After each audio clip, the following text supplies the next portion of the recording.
موجودہ صورتحال کی تناظر میں جو سیاسی کشمکش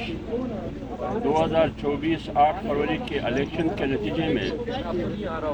آپ میڈیا کے سامنے اور پوری قوم کے سامنے ایک نقشہ اور ایک منظرنامہ نظر آ رہی ہے، اس کی تناظر میں پاکستان تحریک انصاف کی قیادت کی طرف سے، بانی پی ٹی آئی کی طرف سے ایک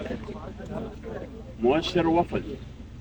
سابق اسپیکر اور ممبر قومی اسمبلی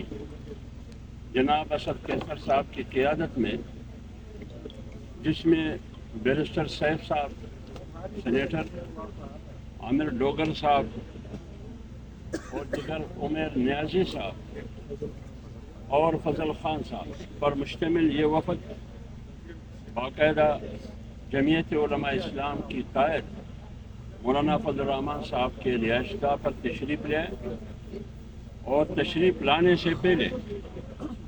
پی ٹی آئی کی طرف سے باقاعدہ آفیشیلی رابطہ ہوا اور جمعیت علماء اسلام کی قیادت کی طرف سے ان کو خوش آمدید کہا گیا، ویلکم کہا گیا۔ تو آج 10 بجے تقریباً کچھ آگے پیچھے اسد کیسر صاحب کی قیادت میں وفد آئی جمعیت علماء اسلام کی طرف سے اور مولانا فضل الرحمان صاحب کی طرف سے، قائد جمعیت کی طرف سے۔ ہم نے ان کو خوش آمدید کہا، ویلکم کہا، اور موجودہ صورتحال میں اس کو خوشائن قرار دے دیا۔ تو لہٰذا ملاقات میں کیا باتیں ہوئی، کیا ڈسکشن ہوئی، کیا بحث مباحثہ ہوا، بنیادی طور پر بات یہ ہوئی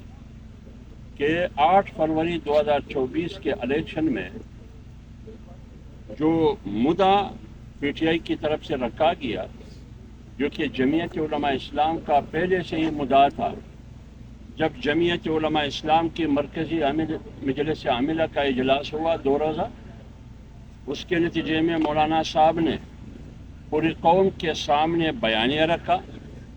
کہ 8 فروری کے الیکشن کو جمعیت علماء اسلام یکسر مسترد کرتی ہے،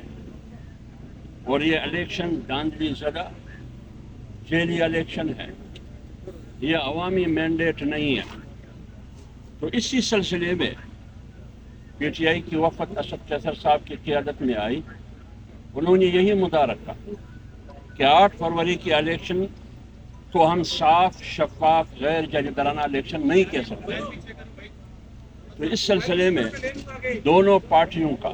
مولانا فضل الرحمان صاحب کی موجودگی میں پی ٹی آئی کی وفد اس بات پر تو دونوں متفق ہے کہ 8 فروری کا الیکشن صاف، شفاف، غیر جانبدارانہ، فری اینڈ فیئر الیکشن اس کو نہیں کہا جا سکتا، لہذا اس کو ہم مسترد کرتے ہیں۔